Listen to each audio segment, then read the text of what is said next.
The voice of اسلام کے معزز خواتین و حضرات، السلام علیکم۔ امید کرتا ہوں کہ آپ خیریت سے ہوں گے۔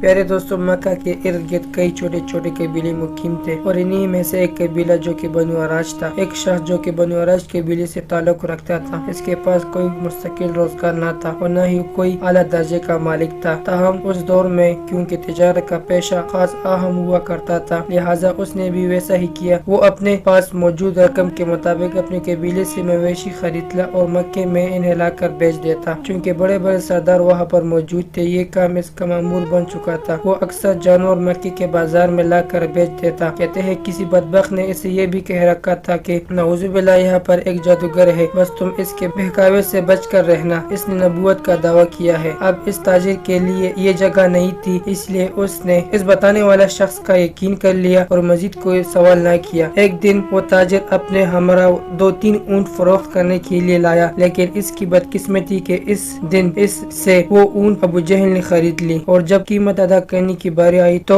کہنے لگا کل میرے گھر آ کر پیسے وصول کر لینا۔ تاجر نے کہا میں اب کا گھر کہاں تلاش کروں؟ ابو جہل نے اسے اپنا گھر کا راستہ سمجھا دیا۔ خیر وہ بیچارہ مرتا کیا نہ کرتا، ابو جہل کی ظالمانہ سرداری کا کچھ علم ہی تھا اس کو، اس لیے اس نے کچھ زیادہ زور نہیں لگایا اور اگلے روز قیمت لینے پر راضی ہو گیا۔ مکے میں اس تاجر کا کوئی نہ تھا اور نہ کوئی گھر تھا اور نہ ہی ٹھکانہ۔ رات اس نے گلیوں میں گزار دی۔ اگلی صبح وہ ابو جہل کے گھر پہنچا، دروازے پر دستک دی۔ ابو جہل باہر آیا۔ اسے دیکھ کر اس شخص نے اپنی قیمت کا تقاضا کیا تو کہنے لگے ابھی میرے پاس نہیں ہے، تم کل آ جانا۔ وہ تاجر بہت مایوس ہو کر آ گیا۔ اگلے روز بھی ایسا ہی ہوا۔ خیر 3 دن تک ابو جہل کے دروازے پر جاتا رہا، لیکن ابو جہل نے اس کی قیمت ادا نہیں کی۔ اسی طرح 3 دن گزر گئے۔ چوتھے روز وہ ابو جہل کے دروازے پر گیا اور بات کو زور دے کر کہا جناب میں 3 دن سے بھوکا ہوں، گلیوں میں رات بسر کر رہا ہوں، میں یہاں پر بیگانہ ہوں، میرے یہاں اپنا کوئی نہیں، میرے پاس واپسی کا ذریعہ بھی نہیں، برائے مہربانی فرمائے میرے جانور کی قیمت دے دے، چل دفع ہو جا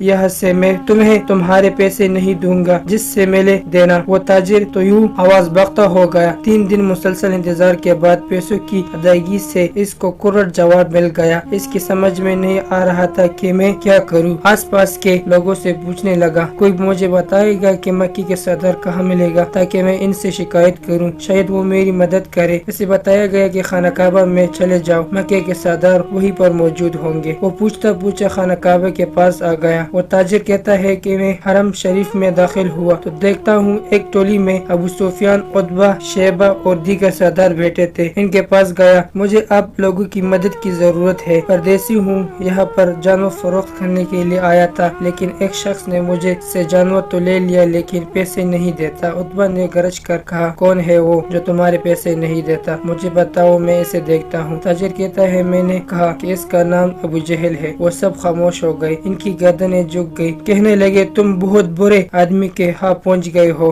ہم کچھ بھی نہیں کر سکتے کیونکہ وہ ہم سب سے زیادہ طاقتور سردار ہے۔ یہ سن کر میرے پیروں تلے زمین نکل گئی، میں کانپنے لگا کہ اب میں کیا کروں، میرے پاس سب کچھ بھی نہیں۔ اب وہ تاجر کہتا ہے کہ عتبہ نے مذاق کیا اور کہا وہ جو کعبے کے ساتھ ٹیک لگائے بیٹھا ہے اس کے پاس جاؤ، وہ تیرا مسئلہ حل کروا سکتا ہے۔ لیکن یہ کہتے ہی وہ سب سردار ہنسنے لگے۔ تاجر کہتا ہے کہ میں حیران ہوا، مجھے ان کے پاس جانے کو بھی کہتے ہیں اور میرا مذاق بھی کرتے ہیں، میں کروں تو کیا کروں، لیکن ڈوبتے کو تنکے کا سہارا۔ اب وہ تاجر نبی کریم صلی اللہ علیہ وسلم کی جانب چل پڑا۔ وہ آپ صلی اللہ علیہ وسلم کو نہیں پہچانتا تھا، لہٰذا اس نے آپ کو وظائف پڑھتے دیکھا تو ایک طرف بیٹھ گیا، یہ سوچ کر کہ جب آپ فارغ ہوں گے تو وہ عرض کرے گا، مگر سبحان اللہ شان مصطفیٰ کی، جیسے ہی وہ آدمی پیچھے آ کر بیٹھا آپ نے اپنا رخ اس کی طرف پلٹ لیا اور صرف 2 باتیں کہی، فرمایا پردیسی لگتے ہو، پریشان معلوم ہوتے ہو۔ وہ تاجر کہتا ہے مجھے ایسا لگا جیسے مجھے میری بچلی ماں مل گئی ہو، ان کی شفقت اور پیار کو دیکھ کر میرے آنکھوں سے آنسو کی لڑیاں بہنے لگی۔ جیسے ہی میری آنکھوں سے آنسو نکلے نبی کریم صلی اللہ علیہ وسلم نے میرا نام پوچھا اور نہ ہی کام بلکہ کندھے پر تبکی دی اور فرمایا فکر نہ کرو، تو جیسا